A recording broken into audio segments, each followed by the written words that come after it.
Bonjour, c'est Joël de moncoachdegolf.com. Alors aujourd'hui, j'aimerais partager avec vous 3 astuces simples pour taper des drives épatants quand on est senior. Alors justement, pour vous illustrer ça, je vous ai vu, je me suis mis aujourd'hui en mode capture d'écran sur mon logiciel d'analyse de swing et je vous ai récupéré les swings des 3 joueurs qui ont fait l'ouverture cette année du Masters, à savoir comme d'habitude Jack Nicklaus et Gary Player à droite. Et évidemment aussi Tom Watson. Alors vous allez voir que tous les 3 appliquent justement les 3 astuces que je vais vous proposer pour une simple et bonne raison, c'est que ce sont 3 clés qui pour moi sont vraiment essentielles si vous voulez arriver à, on va dire, à éliminer les 3 plus grands problèmes qu'ont les seniors, c'est-à-dire la perte de distance, c'est-à-dire que vous l'avez remarqué, plus les années passent, plus c'est dur de toucher les greens en régulation.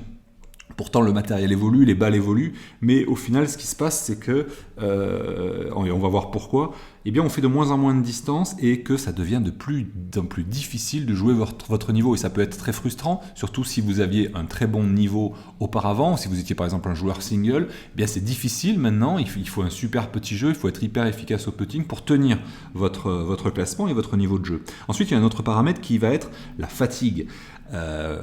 Bien souvent, lorsqu'on est senior, arriver au 13, au 14, au 15, c'est compliqué, on se sent fatigué, on sent qu'on a plus de jambes, qu'on se sent faible, bref, et du coup, sur les derniers trous, on a tendance à s'effondrer. Et au-delà de ça, ce qui est plus gênant, c'est que plus les années passent et plus on a le sentiment que ça devient difficile de progresser. Alors, il y a deux fausses solutions, entre guillemets, que je vois faire chez les seniors et qui sont, entre guillemets, intuitives. C'est, à partir du moment où on manque de distance, intuitivement, on va forcer. Et lorsqu'on force, ce qui se produit, c'est tout simplement de la crispation. C'est-à-dire qu'il n'y a pas assez, dès qu'on va être contracté, on ne va plus avoir ce niveau de relâchement. Regardez, Jack Nicklaus reste extrêmement relâché lorsqu'il tape, regardez ici Gary Player, il reste extrêmement relâché. Je vais vous donner une astuce juste après, justement, pour rester relâché. Ensuite, il y a une deuxième erreur qui consiste à courir après les nouveautés du matériel. Alors oui, le matériel évolue, oui, il permet de gagner souvent en longueur, mais à part 2 paramètres vraiment, je pense, qui vont avoir un impact hyper, important sur votre jeu, c'est-à-dire le poids du manche. Aujourd'hui, on a la possibilité d'avoir des manches qui sont en dessous des 50 grammes. On a souvent des manches à 45 grammes. Et ça, franchement, si vous avez un manche qui fait 60-70 grammes, passez sur un manche qui est en dessous des 50, vous verrez la différence. Il y a aussi un autre aspect qui est le torque, c'est-à-dire la capacité du manche, ou en tout cas, on va dire dans quelle proportion le manche se tord sur une, pour les gauchers, dans un axe qui serait dans les sens inverses des aiguilles d'une montre. Vous voyez, c'est la torsion d'un manche autour de lui-même, ce qui n'a rien à voir avec la flexion. Mais bref, quand il y a du torque, quand on manque de vitesse, ça permet de rajouter un petit peu d'accélération, ce qui est jamais mauvais. Mais je veux dire, faire la course au matériel, changer votre driver tous les 6 mois, vous allez souvent être déçu du résultat. Alors, de quoi avez-vous vraiment besoin? Pour moi, c'est simple, c'est de mettre votre focus sur les aspects qui causent les symptômes que je viens de vous expliquer, que je viens de vous donner. L'esprit, c'est que pour moi, la difficulté quand on avance en âge, lorsqu'on est senior, c'est que il y a 3 problématiques. La première, c'est l'équilibre. On a du mal à tenir en équilibre et c'est pas étonnant, c'est qu'on voit plus on avance en âge, plus le risque de chute augmente. D'accord ? Il y a aussi des tests, j'en parlais dans la vidéo, du mail que je vous ai envoyé hier. Il y a des tests, restez tout simplement en appui sur une seule jambe avec les yeux fermés et on s'aperçoit qu'il y a une relation directe entre l'âge et notre capacité à tenir longtemps en restant en appui unipodal, comme on dit, donc sur un pied. Ensuite, il y a un deuxième aspect qui est la tonicité musculaire. Ça, j'ai pas besoin de vous l'expliquer. On sent que nos muscles, entre guillemets, notre masse musculaire fond. avec l'âge, d'accord? Moi, j'ai pas encore 50 ans, je vais avoir bientôt 50 ans, et je le vois, si je ne fais pas d'activité physique, mes muscles fondent, et même avant 50 ans, hein, il suffit de voir un jeune de 25 ans qui va au ski, je sais pas, qui va se casser une jambe, etc. Elle va être, on va dire, immobile pendant plusieurs semaines, on voit clairement la fonte musculaire qui s'opère. Et ça, c'est un phénomène qui est, entre guillemets, inévitable et qui va justement ensuite nous inciter à compenser en forçant et en se crispant. Et enfin, il y a un autre paramètre qui est la souplesse. C'est-à-dire que forcément, plus les années passent et plus on devient raide. Ce qui pose un problème au niveau de la rotation. Et la rotation, c'est un aspect essentiel technique qui va vous permettre de frapper plus loin. Alors, maintenant, quelles sont les astuces? Parce que l'esprit, c'est d'arriver à trouver des alternatives à tout ça. La notion de perte d'équilibre, c'est une réalité. La notion de fonte musculaire, c'est une réalité. La notion de perte de souplesse, c'est une réalité. Tout ça, évidemment, se travaille, d'accord? Mais on n'a pas tous ni le temps ni l'envie d'aller passer 3 heures ou 4 heures par semaine à travailler son physique, même si il n'y aurait que des bénéfices à tout ça, hein, bien évidemment. Mais l'esprit ici, c'est de trouver des alternatives. Et surtout, ce que je veux vous montrer au travers de cette vidéo, c'est que même les plus grands champions qui ont passé toute leur vie à jouer au golf, d'accord, donc qui ont des muscles qui sont, on va dire, préparés pour jouer, qui ont une souplesse qui a toujours été entretenue en jouant tous les jours, en tournant tous les jours, en s'échauffant tous les jours, bref. Et l'esprit, ou alors des gars comme Gary Player qui ont justement fait beaucoup de préparation physique, mais bref, mais eux aussi utilisent ces, comment ça s'appelle, ces astuces, et je vous propose de découvrir la première. Alors, la première astuce, c'est un aspect qui va vous permettre justement d'améliorer la notion de souplesse. Il y a une chose que je vais vous faire observer au niveau de l'impact, c'est que, alors, dans des proportions différentes, mais qui sont, comment ça s'appelle, qui sont directement liées à votre souplesse, mais voilà. Ce qui se produit, c'est que lorsque on arrive à l'impact, vous le voyez chez la totalité des champions, le bassin, votre bassin doit être déjà ouvert, c'est-à-dire doit être orienté à gauche, c'est-à-dire que là, si je trace une ligne des deux hanches, on voit que le bassin est plutôt orienté à gauche de la cible, et là, chez Gary Player, encore plus. Et en gros, on peut observer que Gary Player a un bassin beaucoup plus souple que Jack Nicklaus. Je vais vous mettre ici maintenant Tom Watson, et on va l'observer aussi. Je vais agrandir pour que ce soit encore plus perceptible. Voilà, tac. Ici. Et on va voir au moment de l'impact. Voilà, Tom Watson, lui aussi, voilà, au moment de l'impact, a une ouverture assez prononcée du bassin. Pour des seniors, c'est plutôt pas mal. Mais une fois de plus, ce sont des seniors qui ont joué au golf toute leur vie. Donc, qui sont, on va dire, prédisposés, et ils jouent la plupart jouent depuis qu'ils sont tout petits. Donc, voilà ce qu'on observe au moment de l'impact. Maintenant, ce que je vais vous demander, c'est d'observer ce qui se produit, regardez, dans la position. Alors, quand on regarde, par exemple, je vais commencer avec Tom Watson à gauche. Quand on regarde Tom Watson, si vous regardez par rapport à ses pieds, regardez, juste avant de jouer, il avance le genou droit et il tourne légèrement son bassin. C'est-à-dire que si je prends la ligne des pieds, qui va être ici, donc qui est parallèle à la ligne de jeu, ok, eh bien regardez son bassin, lui, il est déjà prêt, on va dire, pré-ouvert, entre guillemets. Il est pré-ouvert. Regardons maintenant, comment il s'appelle? Regardons maintenant Gary Player. Alors, le plan permet de voir l'ouverture de la hanche, mais par rapport, vous voyez, à l'alignement des pieds, on voit que son bassin pointe carrément vers nous, vous voyez. Regardez quand il va démarrer son swing. Il va tourner son bassin. Là, quand il a fait les 50 premiers centimètres, même les 80 premiers centimètres, là, il se retrouve avec un bassin parallèle à sa ligne de pied. Ça prouve donc bien, ça montre donc bien qu'au départ, il avait un bassin qui était lui aussi ouvert, c'est-à-dire orienté à gauche. C'est-à-dire que ça prédispose la position des hanches au moment de l'impact, c'est-à-dire des hanches ouvertes. Regardons ce que fait Jack Nicklaus. Je vais agrandir aussi. Voilà. Et regardez, lui aussi, si vous observez, voilà, hop, si je mets ici la ligne des pieds, hop, et bien regardez, son bassin à lui, hanche droite, hanche gauche, est aussi légèrement ouvert.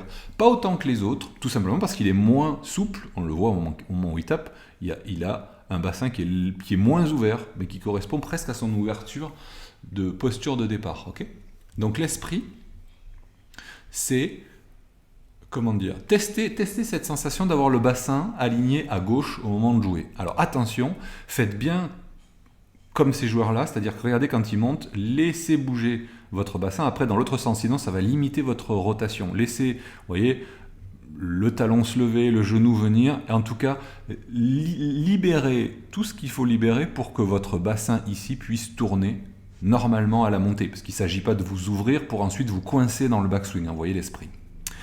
Voilà pour cette première astuce qui consiste donc à ouvrir, c'est-à-dire à orienter votre bassin légèrement vers la gauche. Maintenant, je vous propose la deuxième astuce qui va avoir l'objectif de chercher le maximum de relâchement quand vous tapez. Regardez les bras de Jack Nicklaus, en particulier au finish. Vous voyez comment ses bras sont bien fléchis. Regardez maintenant les bras de Gary Player, très fléchis également, je reviens.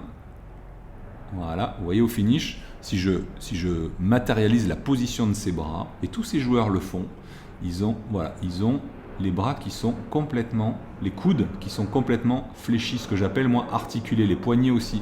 Bref, tout ça, c'est la preuve qu'il y a un relâchement vraiment complet, total, pendant toute la zone ici de traversée et de finish.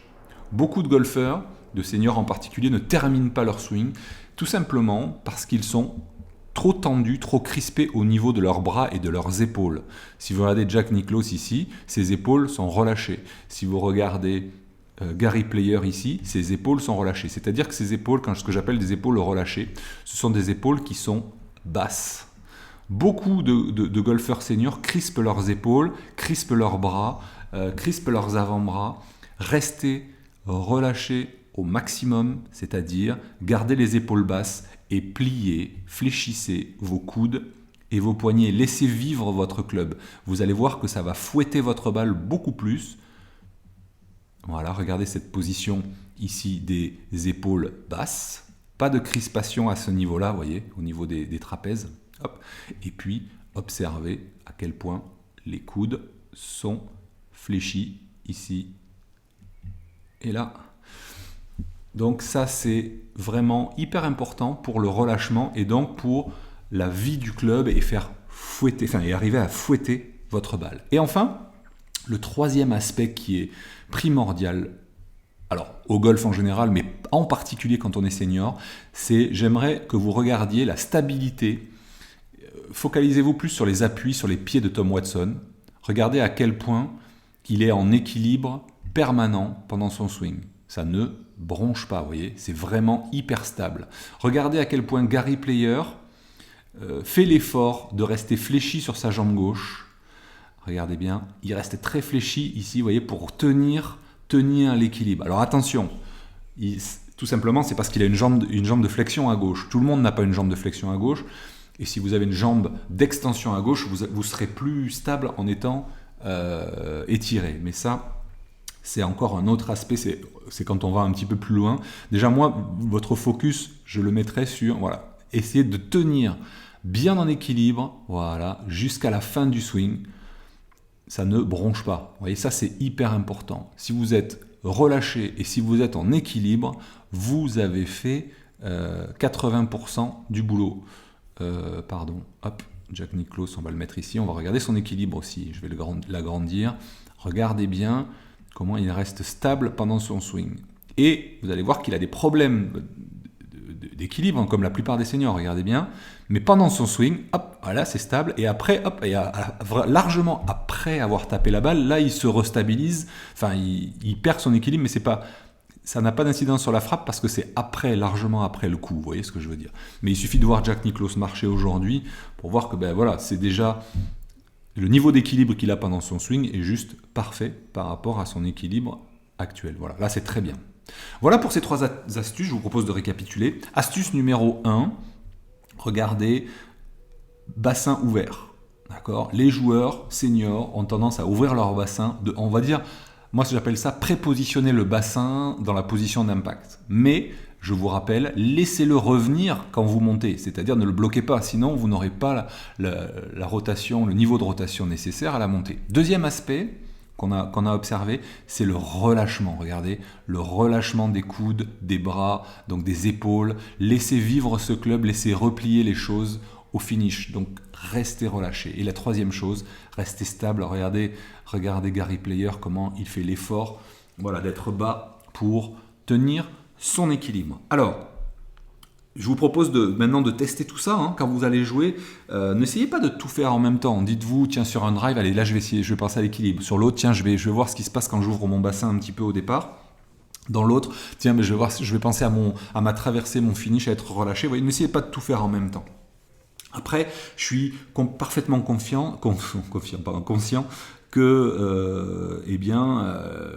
mettre tout ça en place pour un joueur senior, c'est pas toujours évident. L'esprit, c'est que j'ai donné des cours pendant plus de 25 ans à des joueurs seniors. C'est-à-dire que j'entraînais évidemment les équipes, j'entraînais des joueurs, on va dire, avec une dynamique ou en tout cas un aspect plutôt compétition, résultat, etc. Mais parallèlement à ça, j'avais plein de membres de Bondu et puis de toute la région lilloise, de golfeurs, de loisirs, seniors qui venaient pour pouvoir continuer à progresser, tout simplement. C'est ça l'avantage du golf, c'est que même si les années passent, vous pouvez continuer à vous améliorer et à progresser si vous actionnez les bons leviers. Et pour moi, à chaque fois pour les joueurs seniors, mon challenge, c'était pas de faire swinger les gens comme un joueur pro ou comme un joueur qui a 16 ans.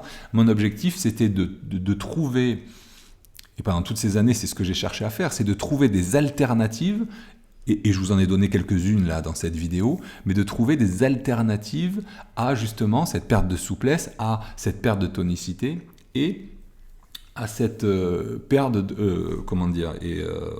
à cette perte de tonicité, enfin d'équilibre, d'équilibre. L'équilibre, la tonicité et la souplesse, ce sont les trois problèmes que je pouvais observer à chaque fois chez les seniors, en tout cas qui les empêchaient de jouer leur meilleur golf. Et du coup, j'ai développé plein de petites astuces pour contourner ça et réussir quand même à taper justement des coups assez performants. Tout simplement en utilisant des petites astuces de positionnement, des petites astuces dans la gestuelle, c'est-à-dire laisser faire des choses qui, pour la plupart, pensaient qui n'étaient pas bonnes, c'est-à-dire qui n'étaient pas, entre guillemets, autorisées. Vous voyez, je vous donne un exemple, lever le talon gauche, je vous dis, il ne faut pas lever le talon gauche, etc. Si vous n'êtes pas assez souple, et si vous observez les joueurs, regardez, hop, le talon se lève. Si on regarde Jack Nicklaus, regardez, hop, le talon se lève, le genou se lève. Si vous regardez Tom Watson, c'est exactement la même chose, regardez. Le but étant de pivoter, et c'est ça que j'explique justement dans la formation, parce que j'ai créé un programme qui s'appelle Mise en jeu pour les seniors. C'est un programme spécifique qui, on va dire, aborde tous les problèmes que rencontrent les seniors et dans lequel je vous donne mes meilleures astuces, c'est-à-dire celles qui ont le mieux fonctionné sur le terrain au contact justement de joueurs seniors. Et on s'aperçoit qu'à partir du moment où on arrive à différencier les techniques et les principes, par exemple, une technique ici consiste à lever le talon et à laisser avancer le genou gauche. Les trois joueurs utilisent cette technique. C'est une technique, mais qui est au service de quoi ? D'un principe. Le principe étant que pour pouvoir avoir suffisamment d'amplitude dans votre swing, vous avez besoin de pivoter votre corps. Pour pivoter votre corps, vous devez amener, on va dire, votre dos en direction de la cible. Pourquoi ? Pour permettre à vos deux bras de pouvoir monter librement. Et dans ce principe-là, de pivoter suffisamment le corps, la technique qui consiste à lever le talon, à avancer le genou, permet au bassin de tourner suffisamment et donc à vos épaules d'arriver à tourner suffisamment pour permettre à vos bras de monter sans être gênés. Vous voyez, donc ça, c'est la nuance entre technique et principe. Et justement, je fais en sorte de vous expliquer les principes à respecter pour taper des belles mises en jeu, tout en utilisant des techniques qui sont adaptées justement au manque de souplesse, à la perte de tonicité et à la perte d'équilibre. Tout ça, c'est condensé dans une formation qui s'appelle Mise en jeu pour les seniors. Je vous mets le lien dans la description. Vous allez voir tout ce que je vous y enseigne en détail, et en plus vous avez une promo, alors je ne sais pas à quel moment vous voyez cette vidéo, mais qui est disponible jusqu'à ce soir minuit. Profitez-en, elle a déjà aidé des centaines et des centaines de golfeurs comme vous. C'est le moment d'en profiter à un tarif hyper avantageux. Je vous dis à très bientôt sur moncoachdegolf.com ou sur YouTube ou sur Facebook. À bientôt, bye bye.